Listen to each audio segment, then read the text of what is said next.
अच्छा, मैं आपकी तरफ आती हूँ अमरीन। स्टैटिक्स ने काफ़ी तरक्की कर ली है और उसकी वजह से भी बहुत जिनके पास पैसा है वो अपने आप को कम उम्र दिखा सकती हैं इस चीज़ से ख़वातीन। तो क्या क्या ऐसे प्रोसीजर्स हैं जो कि आपको यंगर लुक देते हैं? मुझे तो ये खुशी हो रही है कि ऐसी इनका नाम इतना फेमस नहीं है कि इन्होंने आधी मेडिसिन तो पढ़ी हुई है। Like she knew everything what is happening these days. जो लोग आते हैं हम हमेशा समझाते हैं कि ये जो टीन एज वाली जो एज है आपकी, इसमें आप इजी रहो। मॉम एंड डैड की बात सुन के, स्पेशली मॉम्स की, कि क्या खाना है क्या पीना है, उसमें आपको एस्थेटिक्स, जो आजकल बच्चियाँ 13+ एस्थेटिक्स की तरफ आ रही हैं, हम कहते हैं this is not the age. If it's about hair removal laser that's okay, वो आप करा सकते हैं, वो आप भले कराओ।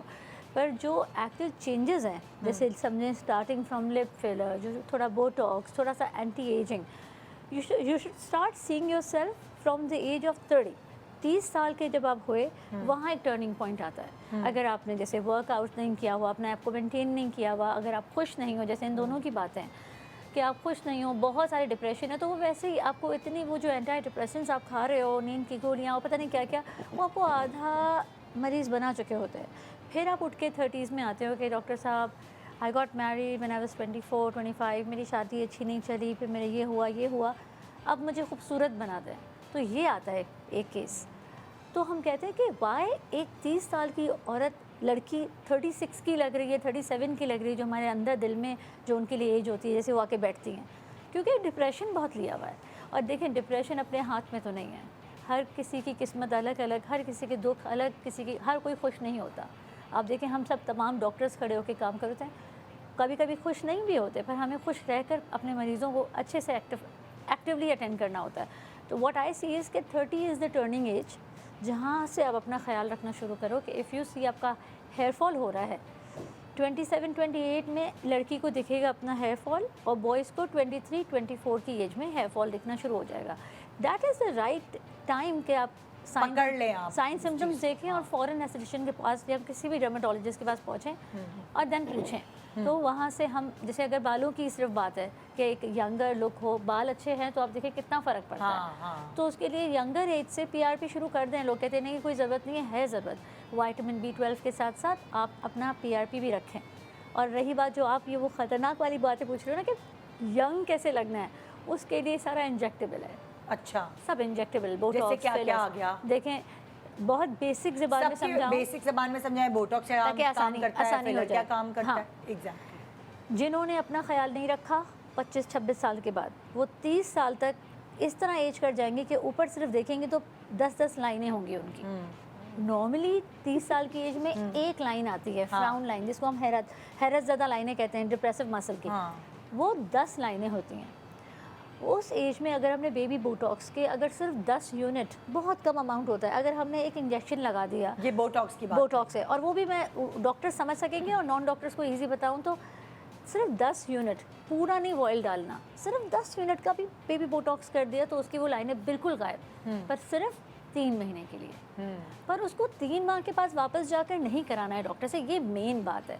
उसको पूरे साल बाद कराना है। अच्छा। कुछ लाइनों के साथ रहे, कुछ फ्लॉस के साथ रहे, और गुजारे पूरे 1 साल को। अच्छा। ये जो 3 माह के बाद दोबारा जाएगी तो वो जो 10 लाइनें थी वो 12 में डेवलप हो चुकी होंगी, और वो बढ़ता जाएगा। There is no coming back. थोड़ा थोड़ा नेचुरल एक बोटॉक्स कराया, एंड फिर हम देखते हैं, हम उसको छोड़ देते हैं उसी दिन। लेकिन आजकल तो सुना है बहुत यंग एज में बच्चियां जा रही हैं बोटॉक्स बहुत यंग, पर वो सेलिब्रिटीज़ जैसे, अच्छा, जिनको बहुत डर लगता है कि मेरा डायरेक्टर ना बोले कि लाइनें क्यों आ रही हैं, तो वो घबरा के आ जाती हैं कि ये मुझे फॉक्स साइज चाहिए। आम बच्चियां नहीं आती। आम बच्चियाँ दूसरी चीज़ें होती हैं उनकी। पर ये जो आपको बता रही है ना एजिंग के हवाले से, यंगर लगने के लिए, ये 30 की एज है। ओके। जिसमें बंदा हिलना शुरू हो जाता है। और फिर किसी का इतना वेट लूज हो जाता है, जैसे मंताहा ने बताया कि वो सिर्फ कार्डियो पे कार्डियो कर रही हैं, 1-1 घंटा ट्रेडमिल घर में, जिनको बाहर इजाज़त नहीं है, और जिनको जिम की इजाज़त है, उन्होंने सुस्ती में ट्रेनर नहीं लेना, वो फ़ोनों पे लगकर या उन्होंने म्यूज़िक सुनकर सिर्फ कार्डियो करना है। वो दैट इज़ ग्रोस, मतलब वो आपको ख़त्म। मैं भी मतलब 17-18 साल से वर्कआउट कर रही हूँ, तो अच्छे से अच्छा ट्रेनर थोड़ा कार्डियो कराने के बाद बाकी सारी ट्रेनिंग कराता है, वो आपको सब कुछ अपना बताता है। एनीवेज, मैं I will cut it short के 30s की एज में आप ड्रूप होना शुरू हो जाते हो, और उधर अगर आप अपने आप को थोड़ा उठा लो तो आपकी एज 5 साल पीछे रिवर्स हो जाती है। दैट इज़, हाँ, 50 साल की औरत आके मुझे कहेगी कि मुझे यंगर बना दो, उसको हम इतना ही कर सकेंगे कि बहुत मेहनत करके 40-45 वाली 45 वाली एज दे सकेंगे। अच्छा, आपने कहा कि बोटॉक्स हो गया यहाँ की लाइंस जी। के लिए, और भी तो फेस पे और भी तो ये लाइंस आ जाती हैं एकदम ये line laugh line weight lose जिसे करने कहते से। हैं। हाँ। तो पहले होता था फिलर, अब पिछले 1 साल से फिलर का ज़माना अब जा चुका। अच्छा। अब फिलर सिर्फ लिप्स में, ओके। बाकी PLLA जैसे पॉलीन्यूक्लियोटाइड्स एक चीज़ है, ओके। प्रोटीन्स डल रहे हैं जो आपके कोलेजन को खुद बूस्ट करेंगे। ये सब आर्टिफिशियल चीज़ें हैं, अच्छा। कुछ भी इसमें रियल नेचुरल नहीं है। पर हाँ। अब जैसे एक्सोसोम्स भी आ गया, स्टेम सेल्स, वो भी आप कर दो तो वो भी एंटी एजिंग है। ओके। कि वो जहाँ जहाँ कोई नुक्स रह गया या कुछ कमी हो गई, फैट चला गया, वो सिर्फ अंदर से आपको स्टिमुलेट करेगा कोलेजन को।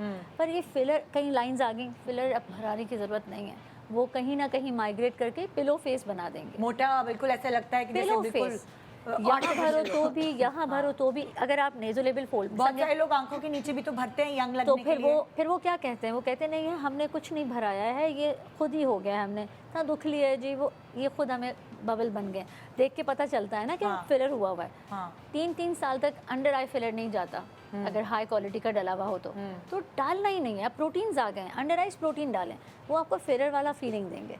अब वक्त और उससे वाकई यंग लगते हैं एज। और अब जो यंगस्टर्स आ रहे हैं, वो क्या डार्क सर्कल्स के लिए? डार्क सर्कल्स, हॉलोनेस के ये लिए, क्या polynucleotide? Polynucleotides, PLLA with hyaluronic acid, ये सब ऐसी पतली पानी जैसी चीज़ें हैं जो फिलर जैसी चीज़ नहीं है। अब फिलर का ज़माना ज़्यादा जाएगा। अब बहुत आप देखें फॉरेन कंट्री में भी सब बातें कर रहे हैं कि फिलर से इतनी ग्रोस प्रैक्टिस हो गई, लोगों की शक्लें बदल गई, वो वापस नहीं हो सकी। हाँ, तो fillers are best for lip. अगर किसी को बहुत ज़्यादा लाइंस हैं तो उसको गर्दन पे भी, गर्दन की भी लाइंस फिलर से जा सकती हैं क्योंकि गर्दन की लाइंस भी आपको एजेड दिखाती aging है। लगती है, बिल्कुल। और आप मेकअप करती होंगी तो वो नहीं छुपा पाती यहाँ पे होंगी। लोगों की एज सबसे पहले नजर आती गर्दन है, उनकी पे। नेक्स्ट जी, हाथों में फिलर होता है, पर उन औरतों का जैसे जो 50 की हो गई, अब उसके हाथों में छोटे छोटे पतले पतले रिंकल्स हैं। हाँ। अगर इधर प्रोफाइलो करा लिया, एक प्रोफाइलो भी एक किस्म का फिलर का नाम है ये, ओके। तो वो करा लिया तो किसी को नहीं पता चलता कि आपने कोई फिलर कराया हुआ है। क्योंकि हाथों से पकड़ी जाती है, जी, गर्दन से और पकड़ी वो जाती 1 साल चलता है। अच्छा। अच्छी क्वालिटी की चीज़ें एक साल में एक बार, हाँ। बार बार जाना, खुद को बदलते बदलते कि हर दफ़ा आप थोड़े और बुरे थोड़े और बुरे होते जाओगे कि अच्छे की तरफ नहीं आएंगे। तो आप मुझे बताएं कि लाइक आपको अगर यंगर लगना है जी। तो ये कितने बार रिपीट कराना पड़ेगा साल मैं सजेस्ट मुझसे नहीं इत्तेफाक करेंगे बाकी शायद डॉक्टर्स, साल में एक बार करना चाहिए। ओके। कि जैसे मैं व्हेन आई वाज लाइक 26-27 तो मैं अमेरिका से जाके कुछ एक्सोसोम करा के आ जाती थी, फिर कोई टच करा के आ जाती थी। अब मेरी इतनी एज हो गई है तो हम भी अब इतनी भी हुई नहीं इतनी एज हो गई, ये क्या बोल रहे हमेशा मुझे ऐसे हैं? हम कहते तो हैं। फिर छुप जाए सोफे मैं के तो पीछे। शीशे में नहीं देख पाती ऑनेस्टली, क्योंकि आप देखिए इनकी अच्छी स्किन है। ये देखो जरा, कैसे आज बहुत आजिज लोग बैठे हुए हैं। आजी। पर आप मुझे इधर हंसा, मैं आपको कहा ना आपका सीरियस टॉक हमें कॉमेडी लगता है, हंसा देता है। सबसे कम मेकअप किया हुआ है इन्होंने और सबसे इनकी स्किन देखते गाड़ी में किया मेकअप, पर आप यकीन करें हमें डर लगता है मेकअप करते हुए देखते हैं ना हम लोगों को, क्योंकि हम मेकअप आर्टिस्ट नहीं, हमें ऐसा अच्छा मेकअप नहीं आता। कोई भी चलता चलता फाउंडेशन उठा लिया बगैर टेस्टिंग, हम डॉक्टर्स इसमें बिल्कुल नालायक होते हैं।